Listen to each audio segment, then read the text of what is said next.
UDF ഘടകകക്ഷികൾക്കിടയിലും കോൺഗ്രസിലെ മന്ത്രിമാരുടെ വകുപ്പുകളിലും തർക്കം തുടരുന്നു. ഫിഷറീസ് വകുപ്പ് ലീഗിന് നൽകുന്നതിൽ ലത്തീൻ സഭയ്ക്ക് പ്രതിഷേധമുണ്ട്.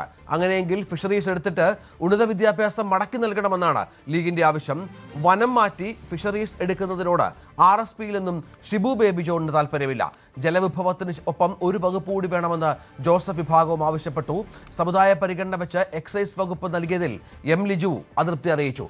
പിന്നാക്ക വിഭാഗങ്ങളിൽ നിന്നുള്ള മന്ത്രിമാർക്ക് സാമ്പത്തിക വിതരണ അധികാരമുള്ള വകുപ്പുകൾ നൽകണമെന്ന ഹൈക്കമാൻഡ് നിർദ്ദേശവും ചൂണ്ടിക്കാണിക്കുന്നു. കൃഷി വകുപ്പിന് പകരം മറ്റു വകുപ്പ് നൽകണമെന്നാണ് T. സിദ്ദിഖിന്റെ ആവശ്യം. ഉന്നത വിദ്യാഭ്യാസം മാറ്റുന്നതിൽ Roji M. ജോണിനും എതിർപ്പുണ്ട്. R. Kiran ബാബുവും VV അരുണും ഏറ്റവും പുതിയ വിവരങ്ങളുമായി ചേരും. കിരണ്, ആദ്യം അരുണിലേക്ക്. അരുണ്, ഇത് ഇന്ന് 24 മണിക്കൂർ എന്ന കാലാവധി എപ്പോഴും സതീശൻ വെക്കാറുണ്ട്. 24 മണിക്കൂർ പിന്നിട്ടു, വകുപ്പുകളായിട്ടില്ല, ഇതുവരെ നോട്ടിഫിക്കേഷൻ ഇറങ്ങിയിട്ടില്ല. തർക്കങ്ങൾ ബാക്കിയുണ്ട് എന്നാണോ?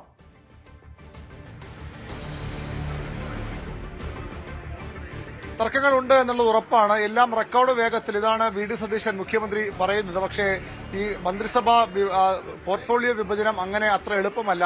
ഇന്നലെ വൈകുന്നേരം ഗവർണർക്ക് പട്ടിക കൊടുക്കും, പോർട്ട്ഫോളിയോ തീരുമാനിച്ചുകൊണ്ടുള്ള കത്ത് കൊടുക്കുമെന്നാണ് മുഖ്യമന്ത്രിയുടെ ഓഫീസും മുഖ്യമന്ത്രിയും വ്യക്തമാക്കിയിരുന്നത്. പക്ഷേ അതുണ്ടായില്ല. ഇതുവരെ കൊടുത്തിട്ടുമില്ല. ഗവർണർ ഇന്ന് തലസ്ഥാനത്തില്ല എന്നുള്ളതുകൂടി ശ്രദ്ധിക്കേണ്ട കാര്യമാണ്. ഏറ്റവും ഒടുവിൽ മുഖ്യമന്ത്രി ഓഫീസിൽ നിന്ന് വൈകിട്ട് 4 മണിയോടുകൂടി ഈ പോർട്ട്ഫോളിയോ പട്ടിക കൈമാറും എന്നുള്ളതാണ്. മന്ത്രിമാർ പലരും ഓഫീസിലെത്തി ചുമതല ഏറ്റെടുത്തെങ്കിലും അവരുടെ വകുപ്പുകളുടെ ഭരണം തുടങ്ങാനാകാത്ത സാഹചര്യമുണ്ട്. കാരണം ഏത് വകുപ്പ് എന്ന കാര്യത്തിൽ ഇപ്പോഴും അനിശ്ചിതത്വം തുടരുന്നു. വകുപ്പുകൾ തീരുമാനമാകട്ടെ, ഇപ്പോഴും അവസാന നിമിഷവും നേരത്തെ പ്രഖ്യാപിച്ചതിൽ പലരും മാറ്റം വരാമെന്നൊരു അനിശ്ചിതത്വം മന്ത്രിമാർക്ക് പലർക്കുമുണ്ട്.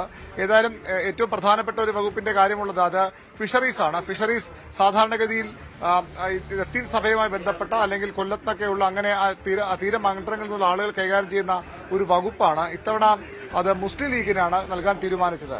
ലത്തീൻ സഭ കടുത്ത പ്രതിഷേധവുമായി രംഗത്തെത്തി. നേരത്തെ ലത്തീൻ വിഭാഗത്തിൽ നിന്നുള്ള ആളുകളെ കോൺഗ്രസ് മന്ത്രിമാരാക്കാത്തതിലുള്ള പ്രതിഷേധം ലത്തീൻ സഭ പരസ്യമാക്കിയിരുന്നു. ഇന്നലെ മുഖ്യമന്ത്രി VD സതീശൻ ലത്തീൻ സഭ ആസ്ഥാനത്തെത്തി ബിഷപ്പുമായി കൂടിക്കാഴ്ച നടത്തി.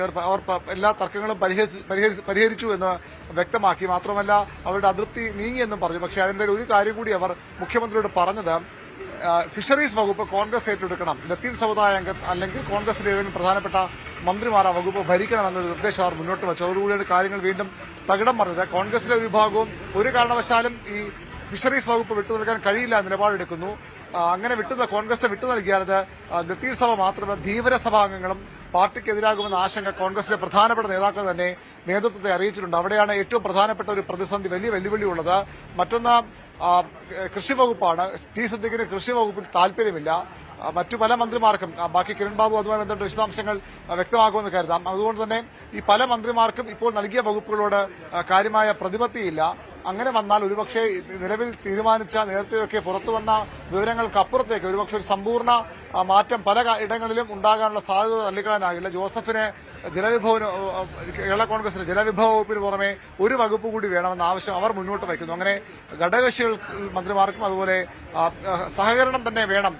ഒറ്റ വകുപ്പ് ഒതുക്കാൻ കഴിയില്ല എന്ന്, എക്സൈസ് ഒതുക്കാൻ കഴിയില്ല ലിജു നിലപാടെടുക്കുന്നു. സഹകരണം നേരത്തെ വിഷ്ണുദാൻ നൽകാൻ തീരുമാനം എടുത്തു കഴിഞ്ഞു. പക്ഷെ അതിലും മാറ്റം വരുത്തേണ്ടി വന്നേക്കാം. അങ്ങനെ കോൺഗ്രസിലെ മന്ത്രിമാരുടെ കാര്യത്തിലും ഘടകകക്ഷി മന്ത്രിമാരുടെ കാര്യത്തിലും തർക്കം തുടരുകയാണ് വകുപ്പുകളുടെ കാര്യത്തിൽ. ഏതായാലും ഇന്ന് വൈകുന്നേരത്തോടു കൂടിയെങ്കിലും പട്ടിക ഗവർണർ കൈമാറാമെന്ന പ്രതീക്ഷയാണ് ഇപ്പോൾ മുഖ്യമന്ത്രിയുടെ ഓഫീസ് വയ്ക്കുന്നത്. അതോടുകൂടി അതിനുശേഷം രാത്രിയോടുകൂടിയെങ്കിലും പോർട്ട്ഫോളിയോ തീരുമാനിച്ചുള്ള ഗസറ്റ് വിജ്ഞാപനം പുറത്തിറങ്ങുമെന്ന പ്രതീക്ഷയുണ്ട്. പക്ഷേ വൈകിയാലും അത്ഭുതപ്പെടാനില്ല.